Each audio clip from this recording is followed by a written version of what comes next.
Hola, soy Robert Sendra y os doy la bienvenida a Vivir del Cuento, el podcast de los lectores sin tiempo para leer.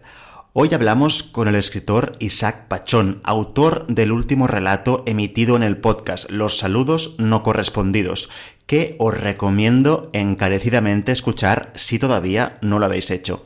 Con Isaac hablamos de querer escribir y no poder, de cómo vive la muerte un escritor, de ser inmortal, del poder creativo que tiene la pregunta ¿qué pasaría si? Y de la magia íntima y personal que experimentan los personajes de un relato. ¡Empezamos!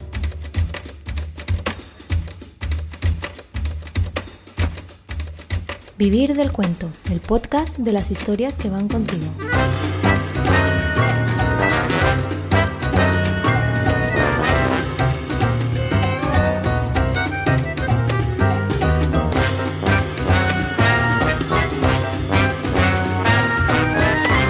Hola de nuevo, Isaac, ¿cómo estás?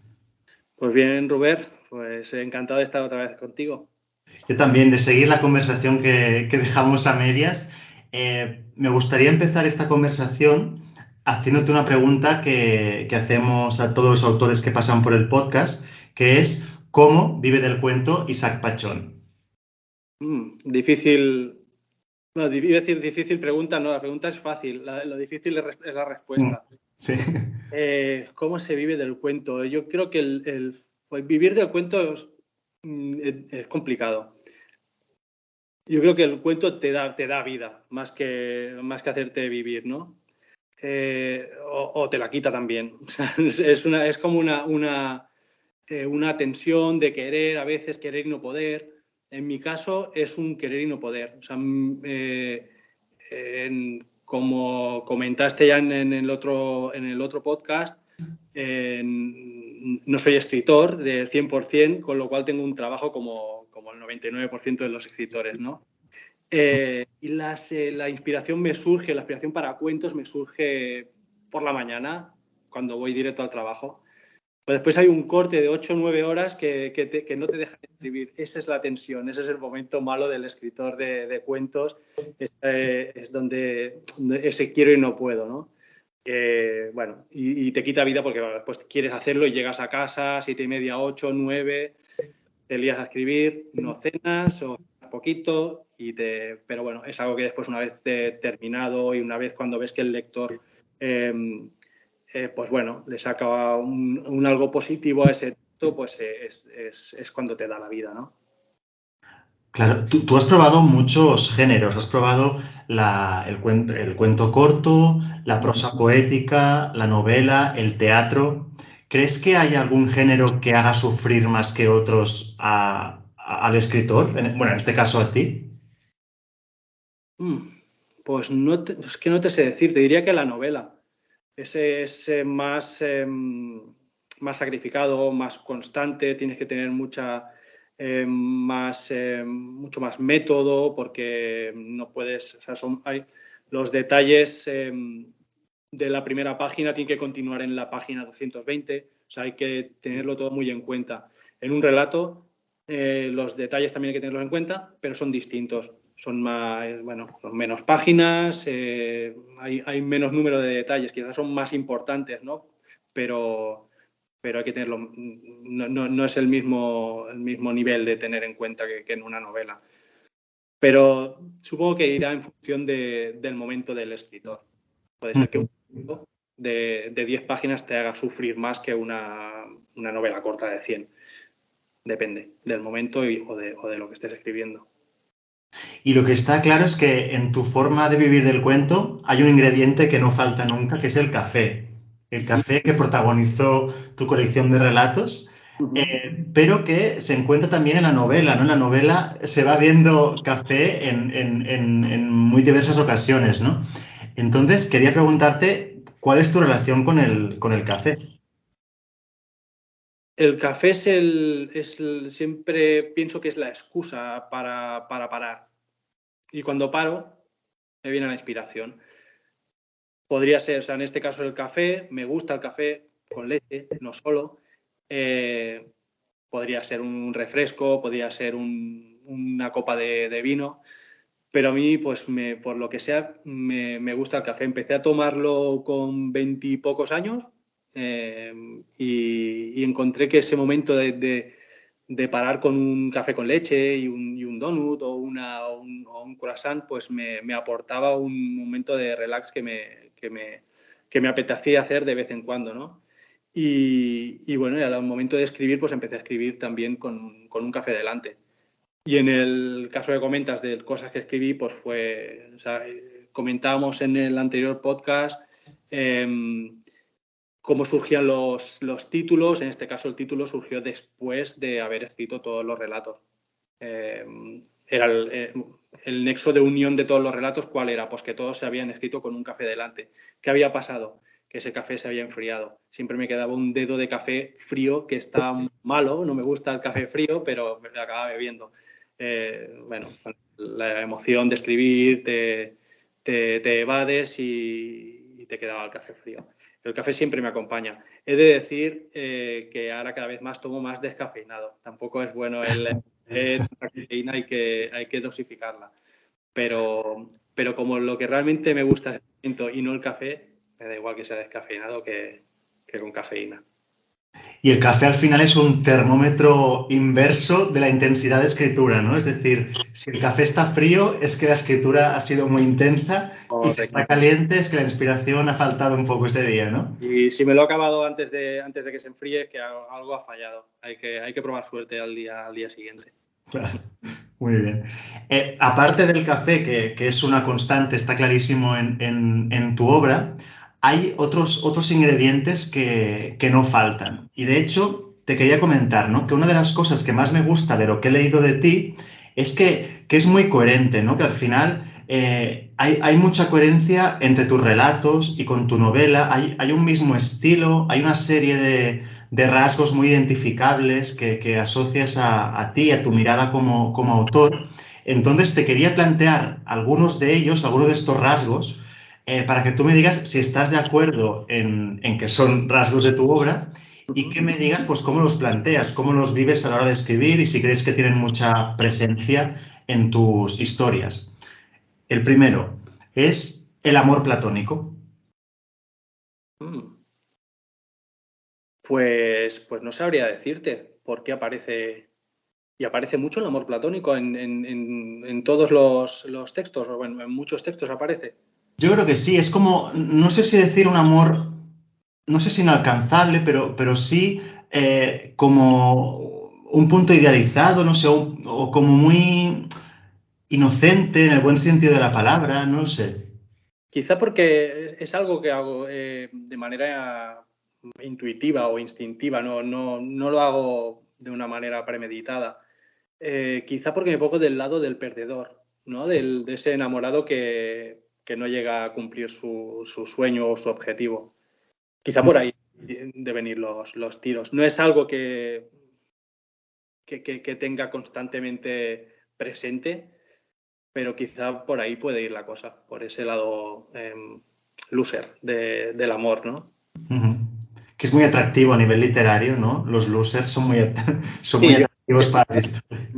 Es que menos que hablar de ellos o de nosotros, ¿no? O sea, de los que hemos perdido, pues bueno, también merecemos un hueco, ¿no? En las páginas de un libro, no siempre van a ser los héroes. El antihéroe del amor también merece un sitio. Por supuesto. Muy bien. Otro punto que me parece que es bastante constante es la muerte, pero la muerte que no da miedo. Uh-huh. ¿Qué opinas? Lo reconozco y es como se dice con la droga, me estoy quitando de la muerte. Pienso excesivamente en la muerte. Soy muy consciente de que me voy a morir en cualquier momento y es una cosa que, bueno, escribo sobre ello, pero creo que no es algo de 100% positivo, porque hay que ser consciente que algún día moriremos, pero hostia, hay que vivir, ¿no? Hay que... Entonces, dentro de ese positivismo con el que hablo de la muerte, hay una parte negativa que me la estoy intentando pues quitar. Pero sí que es algo que me intriga mucho. ¿Qué pasará, no? O qué hay. Sé lo que hay después de la muerte. y es algo muy sencillo. O sea, yo creo que hay poca cosa ahí. Lo que me intriga es lo que pasará en la vida después de mi muerte. Eso es algo que me llama mucho la atención y que por desgracia no sabré nunca. Pero bueno, es un tema que hasta hoy pues me llama la atención y espero que mi bien de aquí a poco no sea algo tan... no esté tanto en mis relatos y en mis textos. No sé cómo irá la cosa. Pero en tu obra no parece que la muerte sea el final estricto y tajante, sino que la vida tiene otros caminos, ¿no? Para dejarse ver luego, parece.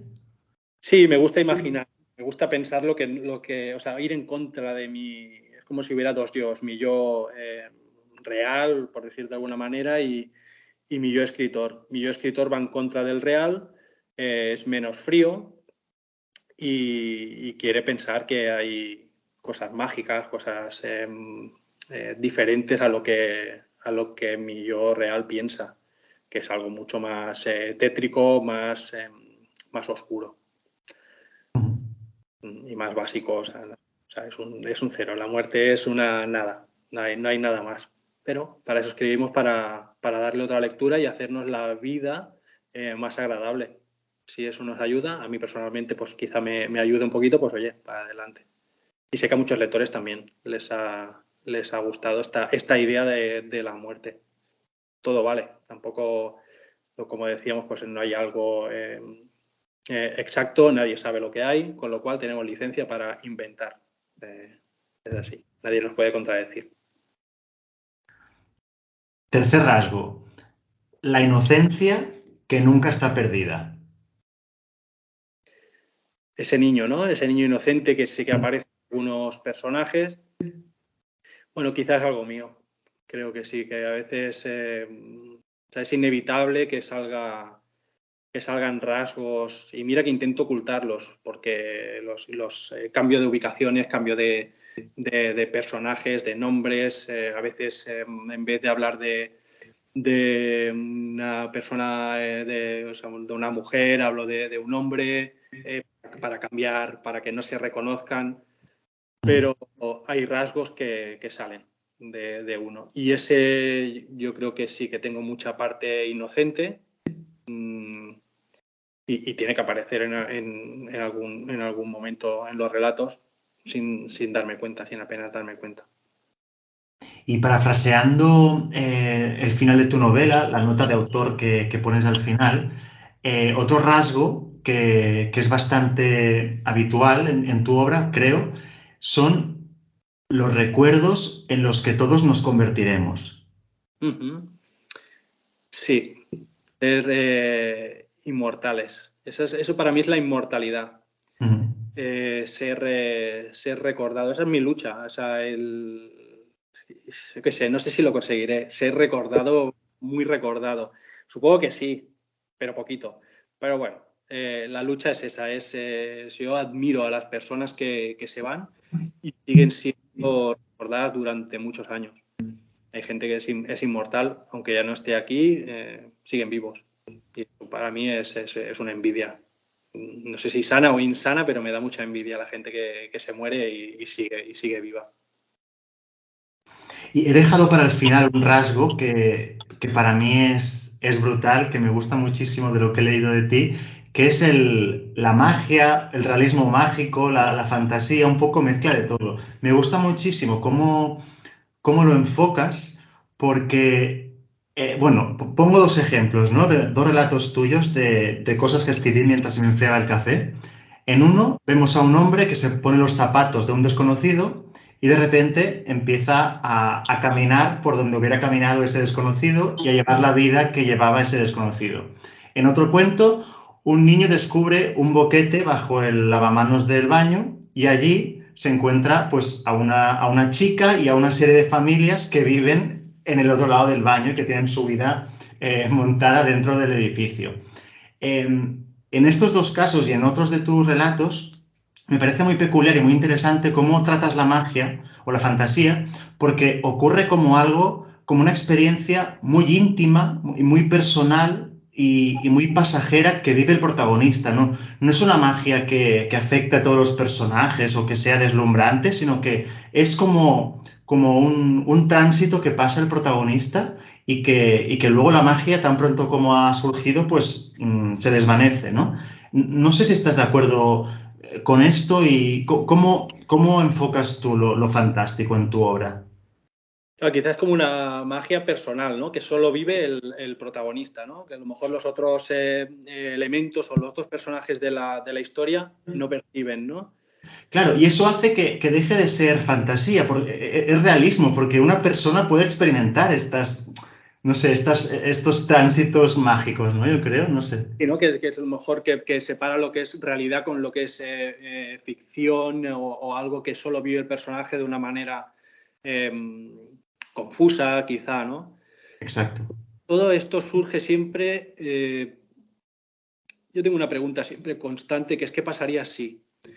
Y, y bueno, en el caso de los zapatos, o sea, no sé si soy yo solo, pero me pasa mucho que cerca de un contenedor, sí, o sea, veo muchas veces zapatos, pero puestos como si hubiera una persona en ellos, bien puestos, como si estuvieran ahí para que alguien pasara a recogerlos. Y me pasa muchas veces. Entonces, un día, pues, he sido, ¿qué pasaría si me pusiera yo estos zapatos? Y bueno, entonces pues ese personaje pues lo ambienté en Venecia, era un señor jubilado que salía, bueno, a buscar bueno, cosas para restaurar en contenedores y demás, y bueno, y allí pues se calzó esos zapatos y pues pasó lo que pasó, que se llevó un susto importante. Y después la historia de detrás de la pared del baño. Esto surgió porque también hay un sonido bastante particular que escuchamos en los pisos, que es una canica en el piso de arriba. No sé si soy yo solo el que la escucha. Entonces, pensé, ¿de dónde vendrá este sonido? Y estoy seguro que viene de, pues, entre medio de las paredes y una familia que son los alberos, que llevan mucho tiempo viviendo allí y juegan a un juego que con las piedrecitas que caen de detrás de la pared, pues juegan a un juego que es como las canicas, pero bueno, estoy seguro que es que viene de ahí y lo tuve que explicar. Muy bueno. ¿Qué te aporta la magia a la hora de escribir? Juego, jugar, diversión, Ujú. prácticamente es eso. Y si después hago que se divierta el lector, pues perfecto. Ujú. Muy Que me bien. gusta jugar con la realidad siempre, siempre. Soy una persona muy irónica. Ahora he descubierto una fórmula porque muchas veces no se me captaban las bromas. Y entonces veía que no, porque le giro rápido, estamos hablando de alguna cosa y realmente le doy un giro que solo entiendo yo. Entonces tengo una muletilla que se dice para que me entienda. Digo, es broma. O sea, tengo que matizar una broma porque si no. Entonces estoy constantemente girando la realidad y con la historia se hago igual. Ujú. Muy bien. Y es algo que también has hecho claramente en tu novela, ¿no? En Te diré que estoy vivo. Cuéntanos un poco cómo fue el proceso de creación de esta novela. Bueno, también es que como todo tiene un inicio real, 99% real. Yo, Mm. durante mi infancia y adolescencia, realmente la historia trata de la muerte de un abuelo y un reencuentro después, no hago ningún spoiler con eso, sí que lo hago, pero da igual porque hay mucho más, un reencuentro en una ciudad que es Ciudad Recuerdo, ¿no? 30 años más tarde. Bueno, yo durante mi infancia y adolescencia, pues bueno, mi abuelo murió cuando yo tenía 12 años. Y nunca visité el cementerio, salvo para... Creo que no sé si llegué a ir al entierro, yo tenía 12 años, quizá me vetaron en casa y no hace falta que vengas. No lo recuerdo, si llegué a ir o no. Sí, sí que fui. Pero al cabo de eso, bueno, estuve sin visitar el cementerio mucho tiempo. De hecho, yo pensaba que las personas que visitaban cementerios no estaban muy cuerdas. Para mí era algo algo lejano a mi manera de entender, o a la manera que entendíamos mi familia, las visitas a los cementerios o las muertes de los seres queridos, ¿no? Pero después, con veintitantos años o con 30 y pico, se me dio por ir al cementerio y buscar la tumba de mi abuelo. tenía lagunas, creo que era por aquí, y cuando encontré, me pasó algo similar, salvando mucho las distancias, que me pasa con el café, ¿no? Encontré un momento de paz tremenda. Estuve allí delante de la lápida y, bueno, pensé mucho y me aportó mucha paz. Aquí pasó algo muy curioso porque justo cuando empecé a tener estos hábitos, pues de ir de vez en cuando, ¿no? Pues a lo mejor cada 2 meses pues me daba por visitar y estar allí un rato, pues coincidió que hacía los 25 años que había muerto mi abuelo. ¿Qué pasa? Esto, pues, los nichos pues son de alquiler o son de compra. Entonces mi abuela, que todavía está en vida, va a hacer 91 años, nos comentó, ¿qué hacemos con esto? ¿Podemos seguir alquilándolo 25 años más? O podemos sacar al abuelo, lo incineramos, porque hoy en día pues, es algo más habitual, ¿no? Entonces acordamos de incinerarlo. Esto se hizo un 10 de octubre, por ejemplo, y yo pensé, hostia, ¿lo harán o no lo harán? Porque tenían que quitarlo y sacar la lápida, en la que tantas veces había estado yo allí delante. Y fui 2 días después y realmente, pues sí, habían quitado la lápida y estaba el agujero. Y la lápida, pues lo que es el mármol, pues allí puesto, lado, y se veía todo el agujero.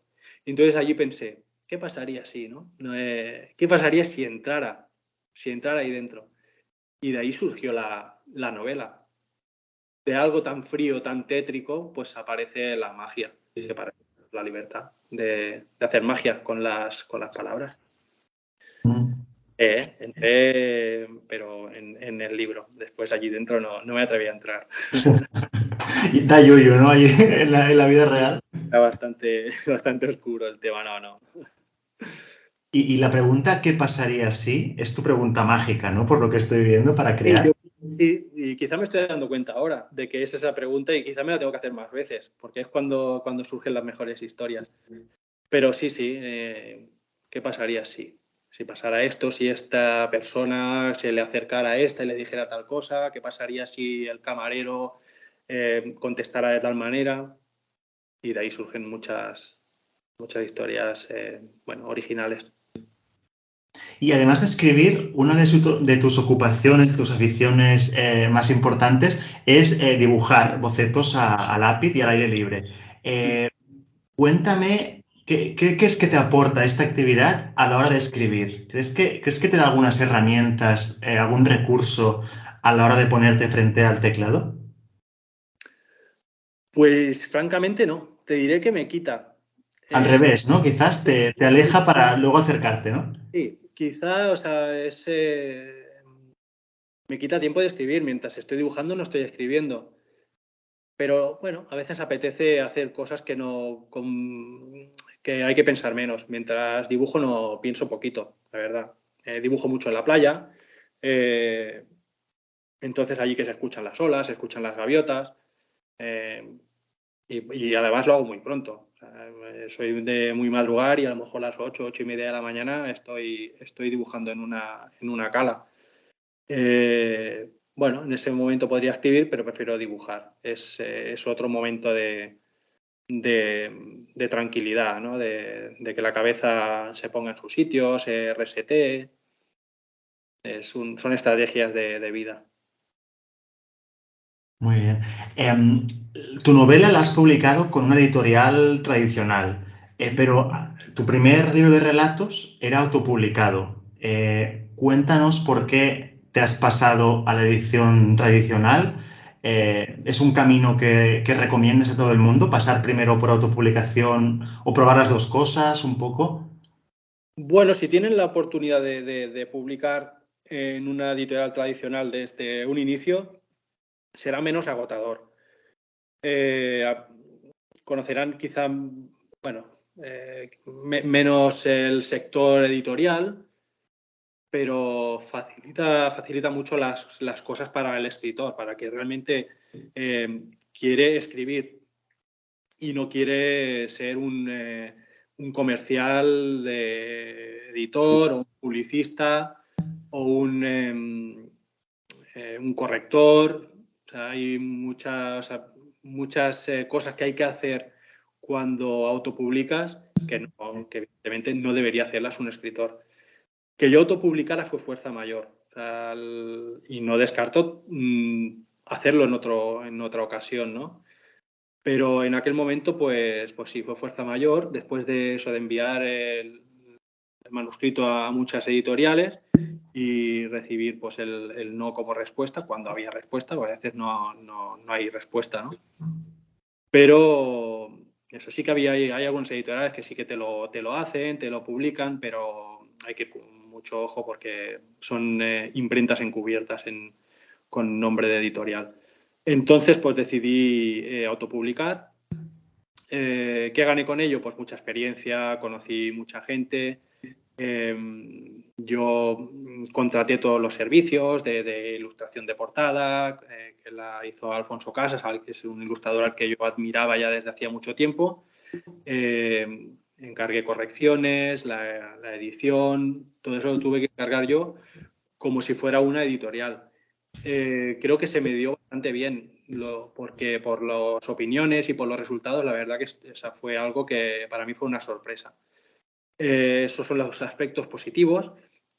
Aspectos negativos es lo cansado que es. Hay que llenarse en la maleta con tus libros y ir pues, de librería en librería, porque realmente es la mejor manera de que acepten tu libro, pues ir presencialmente, ¿no? Pues puedes enviar correos, pero no es lo mismo. El cara a cara siempre funciona, es algo que se está perdiendo, pero es lo más eficaz, ¿no? Entonces, claro, eso conlleva pues mucho tiempo y mucho cansancio. Aún así lo volví a repetir después con la poética. Después con la novela pues intenté por todos los medios que no fuera así y lo conseguí con Caprica Ediciones, una editorial de Cantabria. Nada, que dio un muy buen cuidado de lo que es la historia y después una edición muy bonita. ¿Crees que te dio más oportunidades para ser publicado ahora tu experiencia previa y la repercusión positiva que tuvieron tus anteriores obras? Por supuesto, sí. Sí, es. De hecho, cuando empecé a autopublicar, me lo tomé como un inicio de un camino. O sea, ir ampliando ese currículum, por decir de alguna manera. Y así fue. La verdad que no es lo mismo presentarte a una editorial para que te publiquen sin nada publicado que con un par de libros publicados. Después tienen que estar bien, ¿no? Porque también se pueden publicar cosas que no sean todo buenas. Claro. ¿Y ahora en qué estás trabajando, Isaac? Ahora estoy trabajando, pues mira, en un libro de relatos, entre ellos, pues el que leímos en el anterior podcast. Los saludos no correspondidos es uno de ellos, es como una canción del nuevo disco, ¿no? ¿Cuándo saldrá el nuevo disco? Pues paciencia, no hay prisa ninguna. ¿Y será editorial tradicional o será autopublicación, si se puede contar? Pues todavía no lo sé. La Vale. verdad que no me he puesto en marcha. Quiero escribir y tenerlo pues casi completo y entonces valorar cuál es la mejor opción y bueno, ver qué tenemos para que la gente lo lea, pues que sea de la mejor manera y que llegue a la mayor gente posible. Claro que sí. Los oyentes, perdón, que te quieran conocer mejor, ¿dónde pueden encontrarte en Internet? Pues mira, pueden encontrar en Twitter con Pachón-Isaac, en Instagram con el mismo nick, Pachón-Isaac, y en Facebook, una página de Facebook con mi nombre, Isaac Pachón. Y ya está, ni TikTok ni nada más. Aquí nos hemos parado, que ya creo que a partir de los 40 ya frenamos con redes sociales y nos quedamos con lo que tenemos. No se puede con todo, es que al final van apareciendo nuevas y hay un momento que hay que frenar, está clarísimo. Genial. Pues pondremos en notas del programa, pondremos los usuarios para que puedan consultar y puedan conocerte mejor.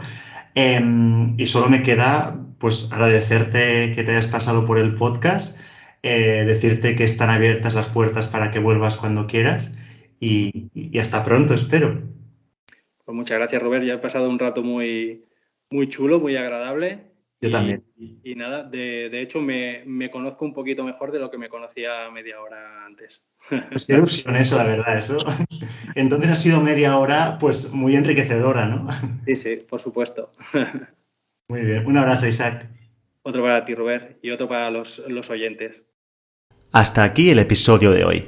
Recordad que durante este mes de mayo podéis participar en el sorteo de un ejemplar firmado del libro de relatos Cosas que escribí mientras se me enfriaba el café de Isaac Pachón.